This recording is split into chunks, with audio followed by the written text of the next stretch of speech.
If you want to make the best baby shower gift, then keep watching this video. This is a DIY baby closet crate. This crate is for my nephew in Florida, so half of the crate was made in New York and the rest in our hotel room in Florida. So stick around to the end to see how it turned out and learn how to make your very own.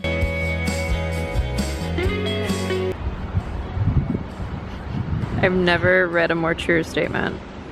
We are on our way to Michael's and Marshall's, and I have my bodyguard with me. The first step is to establish a theme and gather your materials. I like to go on Pinterest and find some inspiration ideas, and then write a list of all of the things I need to make and fill the closet crate. You can find the exact materials I used in the video description. The baby shower theme was over the moon, so I picked a lot of blue items, including this Sweet Dreams door design. I made this with my Glowforge Aura back in New York, and the full tutorial is on my Instagram. For the front of the crate, I bought these letters and painted them in a light blue color.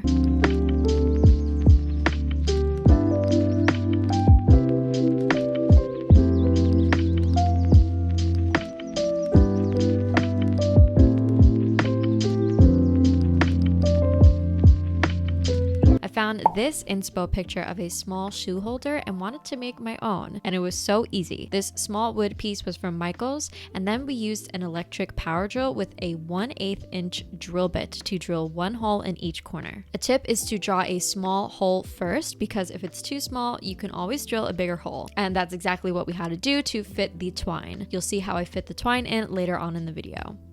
Then, since I couldn't bring my Cricut or heat press with me to Florida, I heat pressed 3 custom onesies with my Cricut Maker and Easy Press 3. The baby t-shirt ruler guide was also the perfect assistant to making sure my design was straight and even, which will also be linked in the video description. The best part about the baby crate closets is how personalized you can make them. It seriously is one of the best gift ideas ever. Now let's make the basket in Florida.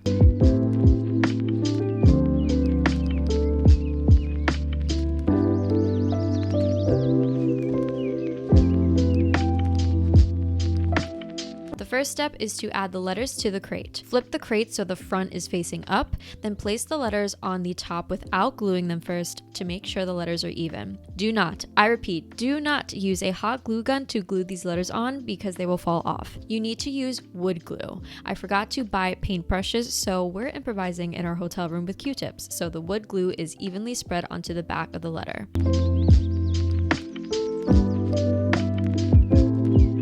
Also, a little goes a long way with this, so don't over glue. Be sure to press it down because the glue is very loose, and this will help it adhere better to the crate.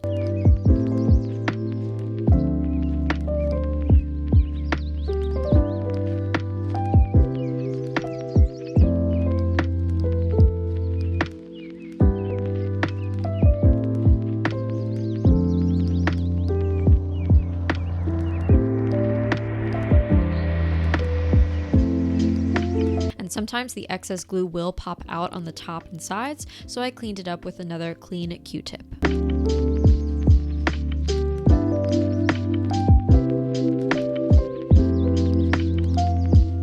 Lastly, use something heavy to press down the letters onto the crate. I had to get very creative being in the hotel room, so I stacked a bunch of baby wipes, a book, and a mug, and then let this sit overnight for the glue to dry for at least 24 hours.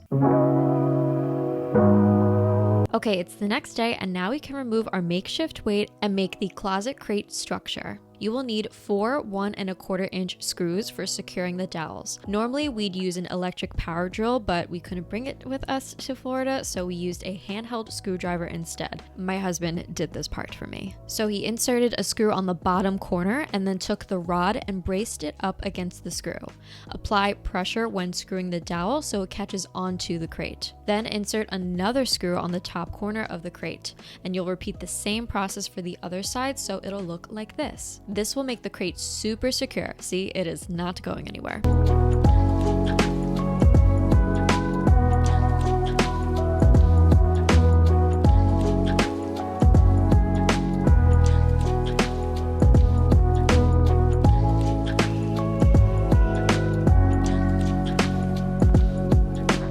For the top, this is where you'll hang the clothes and the shoes. We bought a square dowel to lay flat onto the top of the circle dowels, and then screwed in 2 3/4 inch nails. This one was a bit easier, so I helped this time.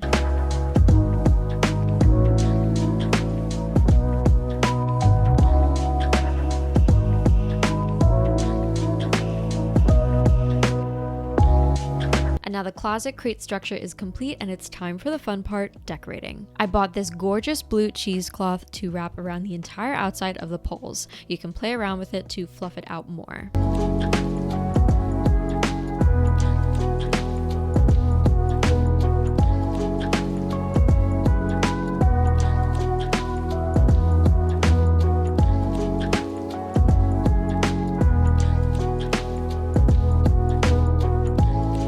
Then I put all of the onesies and clothing onto these toddler hangers and hung them on the top.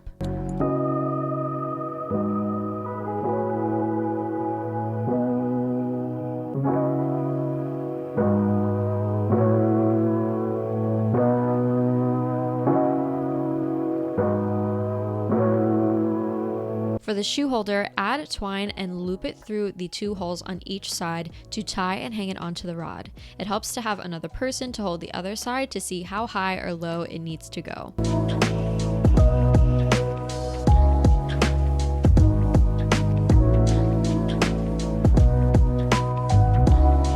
I wrapped the twine around a few times so it was extra secure.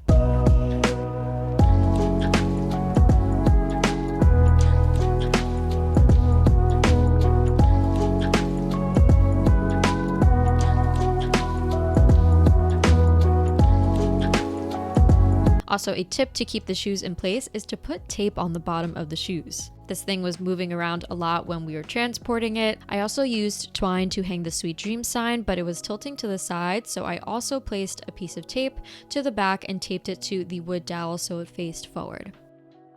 Then fill the basket with the rest of your gifts and items. Baby wipes are a great item to place at the bottom so you can stack everything else on top and you can see the other gifts better. I got a baby blanket, had extra hangers, a picture frame, and some toys. I thought of a fun way to display the socks with twine and clothespins. It was really easy to tie the twine on each pole and then clip each sock. And lastly, I added these adorable starlights around the crate. I had to remove the clothes to wrap it completely around, but it was an easy fix.